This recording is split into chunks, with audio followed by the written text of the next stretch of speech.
The next thing that I'm talking about is papules. Papules? Papules? I've completely forgotten it. Papules. And there are the ones, you know, those tender, tiny ones that are on the skin. Just like normal spots, basically. The ones that haven't come to like a head or anything, that hasn't got like pus or anything in. Those little ones that just kind of like red and irritating on the skin because they're just there. The best thing for those, I would say, is something like Savlon, because it's going to clean it out. You could also use Germaline,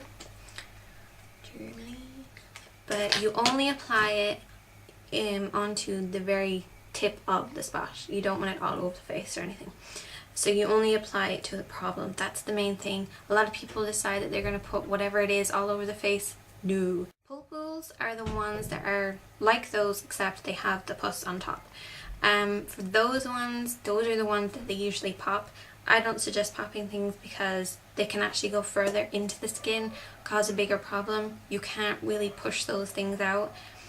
If they are the ones that look like during the day, if you like, I don't know, brush off your face, it's going to pop anyway, go ahead and try it and do it, but make sure you do it very clean way. This is what I usually do, what they usually do. I don't usually do this. You get your cotton wool, you put it onto the tip of your finger like that, you put two, and you squeeze the skin together very gently. You don't want it over the top. If it doesn't happen straight away, don't try it, just leave it alone because it's not ready. And then you want to make sure that you clean it out as soon as you do that, so you could use something like a toner or a Germaline or Savlon, just to make sure that it's completely clean. Also, on those ones you can use a spot wand. This is my spot wand from Boots. It's got tea tree and witch hazel in it. This is the night one and the day one. The great thing about the day one is it goes on really smooth, and it's almost like a primer. It kind of primes the top of the spot, so it's kind of smoother and it's easier to use, easier to cover up. So it's super easy to use because it's got the little sponges, but I usually put it onto the back of my hand. With really clean hands, I apply it to the spots, because if you apply it with this, then you could end up spreading spots all over the face. Now, cysts are those ones, they've got the pus on top, usually comes to like a point. Those ones, they're really deep underneath the skin, and popping them isn't a very good idea. It's similar to the whiteheads. You try popping them, you think you've got all of it, you're not gonna, and it's gonna come back up again, and it could be even worse.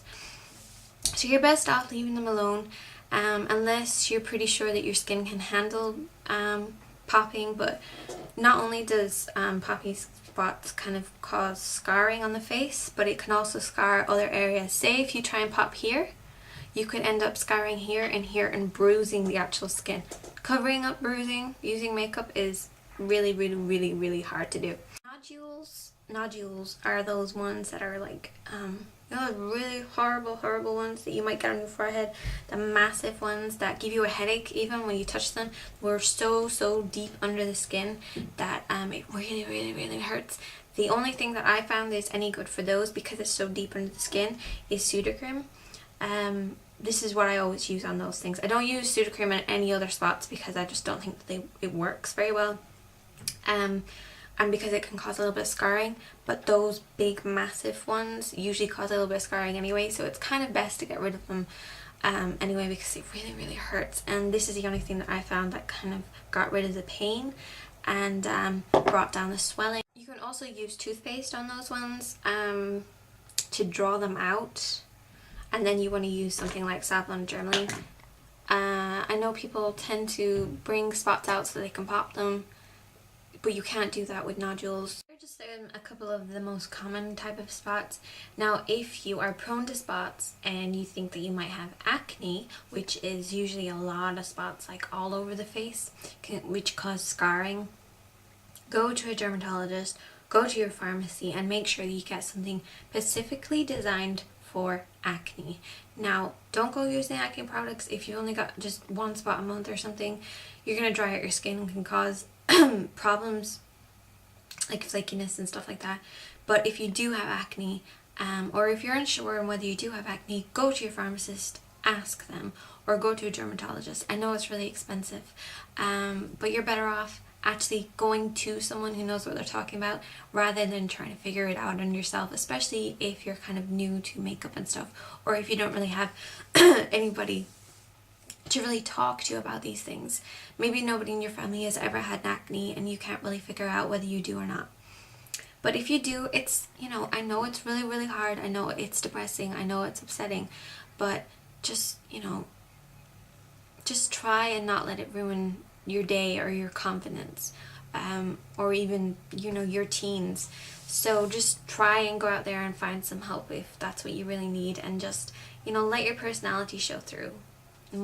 Confidence, and being nice to people is what people are going to see, and not like what's on the surface. Some of the home remedies that you can use for skin, for like problems with the skin like acne and stuff, would be the egg mask, the kitty litter mask, which sounds crazy if you haven't heard of that already, but basically kitty litter is like the granules that they use in the mud masks.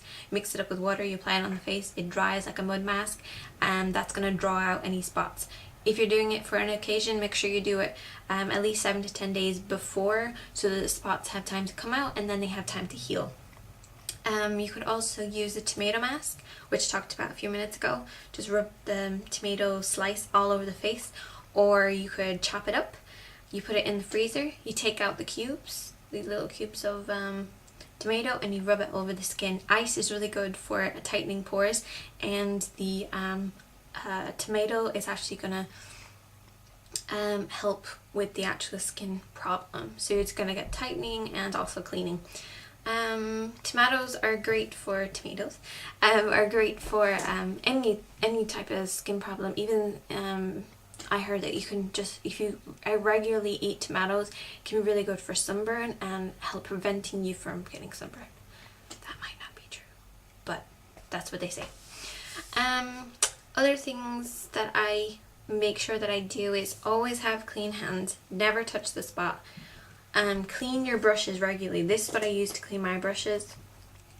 This is gonna expire soon, but what you do is you get a bowl, you put 1 or 2 drops of this in. I mean, seriously, just the itsy bitsy tiny amount. If you put too much in, empty it out, because you don't want too much on your brush. It's gonna smell funny and be horrible. Then you're gonna dip your brush in, swirl it around, then you're gonna pat it dry, wrap it up in a cloth and leave it dry naturally, but make sure that you've really, really, really rinsed it. Just right there, it actually can be used for spots.